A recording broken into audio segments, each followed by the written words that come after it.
कैलाश विजयवर्गीय क्या कांग्रेस ठेका लेना चाहते हैं? उनको ठेका लेने के लिए भाजपा में बहुत कुछ है। अगर भाजपा का नेता अगर पिट रहा है और भाजपा का नेता ही से पीट रहा है, तो ये तो आपस की लड़ाई हुई भाजपा की। कोई अगर गरीब पिटता, कोई निर्दोष पिटता, तो कांग्रेस लड़ाई लड़ती। अब भाजपा की लड़ाई कांग्रेस को लड़े, लेकिन किसी भी विषय पे नहीं लड़ती। आपको गलत फहमी है। आज ही हम लोग वहां होके आए, वहां पे जहाँ पे बाबा साहब अम्बेडकर की और रविदास जी महाराज की मूर्ति हटाई गई। जी वो जमीन पे कब्जे में कुछ कांग्रेसियों का हाथ है पीछे जी, अगर है तो बता दीजिए नाम, हम उनके खिलाफ कार्रवाई करेंगे। और यही नहीं है, वहां पे एक आश्रम बना हुआ है, मंदिर बना हुआ है, वहां उस पर कार्रवाई नहीं हो रही है। और जिस बिल्डिंग में सरकारी कर्मचारी अधिकारी प्राइवेट फ्लैट में रह रहे हैं, उस पे दुकानें अवैध बनी हुई हैं, उस पे नगर निगम का नोटिस चिपका हुआ है, वो नहीं टूटी। टूटा क्या? बाबा साहब अम्बेडकर की मूर्ति और संत रविदास जी का चित्र, वो टूटा है। ये मानसिकता है भारतीय जनता पार्टी की। आपने 2G 3G कोल का बताया, इन सारे प्रकरणों में मंत्रियों तक की जेल हुई है कि नहीं हुई है? और हम ही लोगों ने, हमारी सरकार ने ही वो केस दायर किया था। क्या भारतीय जनता पार्टी ने एक प्रकरण बता दीजिए, क्या भ्रष्टाचार, मोदी जी के राज में भ्रष्टाचार नहीं हुआ? उस पर कोई कार्रवाई हुई आज तक क्या? एक। दूसरा, हमेशा से याद रखिए, मैं भी 10 साल तक मुख्यमंत्री रहा, कहीं भी कोई शिकायत आती थी तो शिकायत जिसके खिलाफ हुई उसी को जांच करने के लिए नहीं दी जाती थी। आज मैंने आपको अलग से बताया है। बात यही है कि हमने जहां भी भ्रष्टाचार का प्रकरण आया, हमने कार्रवाई की, जांच करवाई, दोषियों के खिलाफ कार्रवाई भी करी। मैं तो आपसे पूछना चाहता हूं, क्या इंदौर में भ्रष्टाचार नहीं हो रहा है? नगर निगम में, प्रशासन में के अंदर कोई किसी एक के खिलाफ भी कार्रवाई हुई है? यहाँ के रेवेन्यू रिकॉर्ड में क्या अफरा तफरी नहीं हुई है? सरकारी जमीन किन किन बड़े बिल्डर्स के पास पहुंच गई, क्या आपको जानकारी नहीं है? उनके खिलाफ क्या कार्रवाई हुई है? याद रखो, सत्ता पक्ष की राजनीति अलग होती है, विपक्ष की राजनीति अलग होती है। फर्क यही है, वही सड़क पे लड़ाई लड़ सकता है विपक्ष में जो साफ सुथरा है, जो कि डरेगा नहीं, जिसको धंधा करना है, जिसको ठेके लेने हैं, वो क्या विपक्ष की राजनीति कर सकता है क्या? जो लोग इस काम में थे, जिनको लगा कि सत्ता हमारी नहीं है, तो चले गए। फॉर्मूला एक ही है। मैं कांग्रेसियों से एक ही बात कहता हूं कि देखो, 5 सूत्र हैं राजनीति के। पहला, संपर्क। जो राजनेता संपर्क नहीं करेगा, वो क्या राजनीति करेगा? दूसरा है संवाद। संपर्क करके संवाद करो, लेकिन मन की बात संवाद नहीं होती है, आमने सामने बात संवाद होती है। संवाद मतलब 2 लोगों के बीच में होती है, एक तरफा नहीं होता है। तीसरा है समन्वय, सबको साथ लेके चलो।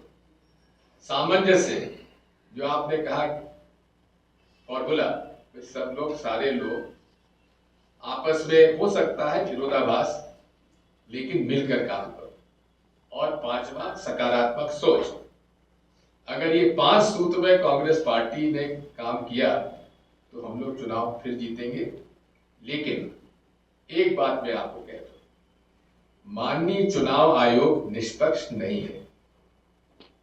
वोटर लिस्ट निष्पक्षता से नहीं बनाई जाती है। इंदौर की वोटर लिस्ट में एक भाजपा के कई ऐसे लोग हैं जिनके 2-2, 4-4 पोलिंग बूथ पे 2-2, 3-3 विधानसभा में नाम लिखे हुए हैं। इन सब बातों पर हमें ध्यान देने की आवश्यकता है। इलेक्शन मैनेजमेंट की कमेटी हमारे यहाँ बनी है। थोड़ी कमी हमारी इस मामले में भी है कि बूथ लेवल एजेंट हमारे जो नियुक्त होना चाहिए, कई जगह नहीं होते। इन सब चीजों पर हमें विशेष तौर पर ध्यान देना चाहिए। और यही आज AICC के अंदर हमारा जो प्रोग्राम है, यही इन 5 सूत्रों पर कायम किया गया है, जिसको कि IC सेशन बेलगावी में जो हुआ था उसमें ये बातें आई थी, और ये 26 जनवरी तक 27 जनवरी तक हमारा ये कार्यक्रम था, जय बापू जय भीम और जय संविधान का। इसके बाद जनसंपर्क अभियान हमारा साल भर के लिए चलेगा, और हमारी ये लड़ाई है, हम लोग मांग करते हैं कि चुनाव बैलेट पेपर से होना चाहिए, क्योंकि एक मेरा संविधान अधिकार है हर वोटर का, जहां मैं चाहूं वहां वोट डालूं, जहां मैंने वोट डाला है वहां वोट पड़े, और जहां मैंने डाला है, जहां पड़ा है, वो पूरी गिनती हो। ये 3 बेसिक मेरे फंडामेंटल राइट है, जो आज EVM में नहीं है। इसलिए हमारी लड़ाई अदालत में चली रही है, जमीन पर भी लड़ाई हम लोग लड़ेंगे, और कोशिश करेंगे कि हमारी जो 3 फंडामेंटल राइट है हर वोटर का, आपका भी उतना ही अधिकार है कि जहां आप चाहें वहां जहां वोट डालें, और वहां वोट रजिस्टर हो, और उसकी पूरी 100% गिनती होना चाहिए। लोग कहते हैं समय लगेगा बहुत, बिल्कुल समय नहीं लगेगा। आपने 14 टेबल लगा रखी है काउंटिंग की, अरे 14 टेबल से आप बढ़ा के 50 टेबल कर दो, 100 टेबल कर दो, क्या अधिकारी कर्मचारी की कमी है क्या? कोई स्पेस की कमी है क्या? आसानी से 5-6 घंटे में काउंटिंग पूरी हो सकती है। ये बहुत बड़ा राष्ट्रीय षड्यंत्र है, और इसमें अंतर्राष्ट्रीय क्षेत्र के क्या हस्तक्षेप मैं नहीं जानता, लेकिन कोई भी डेवलप्ड कंट्री की डेमोक्रेसी में आज EVM से वोटिंग नहीं होता। लगातार शिवराज सिंह चौहान मौजूदा कृषि मंत्री जी के मुख्यमंत्री काल में ये सब होता रहा, लोगों को मालूम था। अधिकारी कर्मचारियों ने खूब तो खाया और खूब खिलाया। मोदी जी कहते जरूर थे ना खाऊंगा ना खाने दूंगा, लेकिन किया उन्होंने यही है, खूब खाओ और लेकिन खूब खिलाओ, हम बचाने के लिए आपके साथ खड़े हैं। ऐसे मेरे पास तो अनेक उदाहरण हैं, और एक ही बात और मैं कहूंगा कि पूरे प्रदेश में बहुत बड़े पैमाने पर हमारे बेरोजगार बच्चों का के साथ कुठाराघात हो रहा है।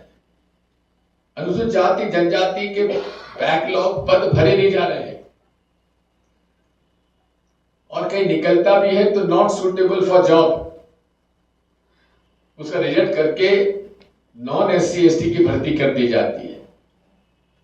ब्लैक लिस्टेड कंपनीज को ही ठेका दिया जाता है, पेपर लीक हो जाता है। ये सब बातें आज हमारे सामने हैं। ऐसे लोगों को पटवारी के सिलेक्शन में ऐसे नंबर 1 पे जो व्यक्ति आई, उससे मध्य प्रदेश की राजधानी क्या है पूछा गया तो उसको मालूम नहीं था। बात यह है कि अभी एक और बात सामने आई, एक लोगों ने, कहां तक सही मैं नहीं जानता, कि लिखित परीक्षा में नंबर अच्छे नहीं आए, लेकिन इंटरव्यू में टॉप हो सबका सिलेक्शन हो गया। अब आप समझ सकते हैं कि ये क्या हो रहा है, कितना अन्याय हो रहा है। और ये बात करते हैं धर्म की। क्या ये धर्म है? यही धर्म है कि आप बेईमानी करो, जो अयोग्य लोगों को आप योग्यता गलत तरीके से उनको आप पद दो, लोगों को ठगो, और उसके बाद बड़े बड़े पद पर बैठे रहो। इस डबल इंजन सरकार में एक भी भ्रष्ट कर्मचारी अधिकारी के खिलाफ कार्रवाई हो तो मैं जानना चाहता हूं आपसे। इंदौर तो एक कैपिटल ऑफ करप्शन बन चुका है, जहां पूरे के पूरे तरीके से भ्रष्टाचार चरम सीमा पर है, तो सुनने वाला नहीं। भोपाल का मास्टर प्लान तो 95 के बाद आया ही नहीं है। क्यों नहीं आया? क्योंकि वहां पर पूरे के पूरे लोग अवैध कॉलोनी का धंधा कर रहे हैं, और अधिकांश जो है भारतीय जनता पार्टी का तगमा लगाकर आगे आ जाते हैं। परिवहन मंत्रालय का तो आपने देख ही लिया, 7-8 साल की सर्विस, इस्तीफा देता है और उसके पास 54 किलो तो सोना, 2.5 कुंटल चांदी और 20 करोड़ से ज्यादा नगद पाया जाता है और आज तक वो गिरफ्तार नहीं हुआ है।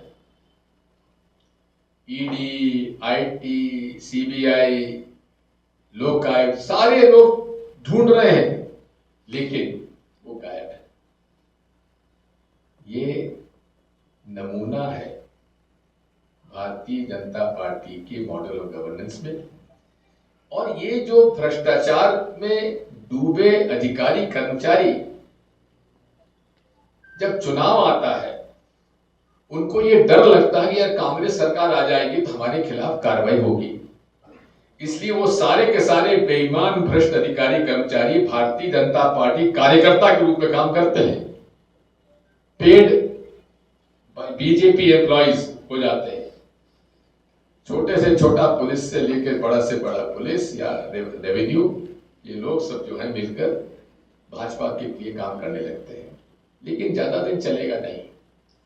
आज देश में गरीब गरीब होता जा रहा है, अमीर अमीर होता जा रहा है, महंगाई बढ़ती जा रही है, गरीब गांव के मजदूर की मजदूरी नहीं बढ़ी, शहर के मजदूरों की मजदूरी नहीं बढ़ी, घर का खर्चा बढ़ गया, सरकारी स्कूल बंद हो रहे हैं, प्राइवेट स्कूल की फीस बढ़ती जा रही है, सरकारी अस्पताल में दवाई नहीं है और सरकारी अस्पताल प्राइवेट अस्पताल में दवाई महंगी होती जा रही है। पैकेज चलता है आजकल, हर अस्पताल का पैकेज है और उस पैकेज में क्या होता है क्या नहीं होता, भाई लोगों के मृत अवस्था में भी लोगों को वेंटिलेटर पे लगाकर उनका मीटर चालू हो जाता है। ये सारी चीजें कोई बोलने वाला नहीं, बात करने वाला नहीं, लड़ाई लड़ने वाला नहीं, किसी से बात करो तो जय सिया राम और कुछ नहीं है। हम कट्टरपंथी ताकतों के खिलाफ हैं, हम धार्मिक सद्भाव के पक्ष में हैं, धार्मिक उन्माद फैलाने वालों के खिलाफ है और वो लड़ाई भारतीय संविधान में जो हमारी उद्देशिका है उसके अंतर्गत ही हम लड़ेंगे। इंसानियत, हर धर्म अपने पालन करने वालों को एक ही उपदेश देता है, सत्य बोलो, प्रेम सद्भाव का बर्ताव करो और सभी धर्मों का सम्मान करो। दूसरी तरफ राष्ट्रीय स्वयंसेवक संघ की विचारधारा है जो कि इस पूरे जो एक संदेश है हमारा प्रेम सद्भाव सत्य और अहिंसा का, उससे हटकर वे एक नफरत का माहौल कायम करते हैं। केवल आरएसएस ही नहीं, इसके अंदर वो सारे लोग, वो सारे कट्टरपंथी लोग चाहे किसी धर्म के हो, जो अपने धर्म को दूसरे धर्म से बेहतर बताने का जो प्रयास करते हैं, वो टारगेट करते हैं कि फला धर्म जो है उसका जो भी अनुपालन करता है वो राष्ट्रद्रोही है। यदि आप देखेंगे तो यूरोप में हिटलर ने भी यही किया था, उन्होंने यहूदियों को राष्ट्रद्रोही घोषित कर दिया और बाकी सब इतिहास है। आज हमारी लड़ाई यही है, हमारी लड़ाई सत्ता की या पद की नहीं है, हमारी लड़ाई है कि इस देश में क्या प्रेम सद्भाव सत्य अहिंसा का रास्ता, न्याय का रास्ता हमको नहीं अपनाना चाहिए। बाबा साहब अंबेडकर का भारतीय संविधान का क्या रूप है, उसका भी यही रूप है। जो हमारे प्रियम्बल है संविधान का, संविधान की जो प्रियम्बल है, उद्देशिका है, वो भी यही रूप है। और सबसे बड़ी बात यह है कि हजारों वर्षों से कुछ वर्गों के साथ भेदभाव रखा गया, कुछ वर्गों को न तो जमीन का अधिकार था, न शिक्षा का अधिकार था और न रोजगार का अधिकार था। पूरे उस वर्ग को जन्म के आधार पर उसे हमेशा के लिए अछूत घोषित कर दिया जाता था। इन सब बातों को लेकर भारतीय संविधान लिखा गया और महात्मा गांधी जी ने, पंडित जवाहरलाल नेहरू जी ने, सरदार वल्लभ भाई पटेल जी ने, गुलाम आजाद साहब ने, जो भी उस समय देश की सरकार 1949 में थी, उसमें जब भारतीय संविधान लिखने के लिए चर्चा हुई कौन को मौका दिया जाए, तो महात्मा गांधी जी ने कहा कि उसी व्यक्ति को देना चाहिए जिसने कि अपने जीवन काल में उत्पीड़न सहा है, जिसने गरीबी देखी है, जिसने हजारों साल के जो उस वर्ग पर जो प्रहार हुए उसको भुगता हो और जो सुशिक्षित भी हो, जो कानून भी जानता हो। ऐसा व्यक्ति केवल एक व्यक्ति था, वो थे डॉक्टर भीमराव बाबा साहब अम्बेडकर, और उनको ये मौका दिया गया। बाकी सब इतिहास का अंग है। साथियों, एक तरफ नरेंद्र मोदी जी सदन में आते हैं तो सदन के पहले जिस दिन उन्होंने 2014 में लोकसभा परिसर में वे आए, उन्होंने सीढ़ियों पर ढोक देकर वो अंदर घुसे। हम सब लोगों को लगा कि बहुत ही लोकतंत्री व्यवस्था में ये विश्वास रखने वाले व्यक्ति हैं, जो लोकतंत्र के मंदिर पर अपना मस्तिष्क सीढ़ियों पर रखकर उन्होंने सम्मान किया है। लेकिन हुआ क्या? ठीक उल्टा। एक तरफ से विपक्ष को न बोलने का मौका और पूरे के पूरे विपक्ष को निलंबन करने के कई अवसर आए। अभी फिर उन्होंने 75 साल हुए संविधान को, उसके लिए आयोजन किया। भारतीय संविधान के 75 वर्ष की चर्चा लोकसभा और राज्यसभा में कराई और उस सदन की कार्यवाही के समय अमित शाह जी, जो कि नरेंद्र मोदी जी के एक विश्वास पात्र व्यक्ति हैं और एक दूसरे की वे पूरक हैं, उन्होंने इस अपमानजनक तरीके से कहा कि ये क्या करते हो, अंबेडकर अंबेडकर अंबेडकर अंबेडकर कहते रहते हो। अरे इतनी बार भगवान का नाम लिया हो तो 7 बार स्वर्ग मिल जाता। ये क्या कहने की आवश्यकता थी? क्या ये सम्मानजनक वक्तव्य था अमित शाह जी का? इन सब बातों को लेकर कांग्रेस पार्टी ने और सारी वो पार्टियां जो कि मूल रूप से जिस विचारधारा का उल्लेख मैंने किया है, उस विचारधारा जो मानते हैं, उन लोगों ने मिलकर अमित शाह जी का विरोध किया और उनसे इस्तीफे की मांग की, उनको बर्खास्त किए जाने की मांग की।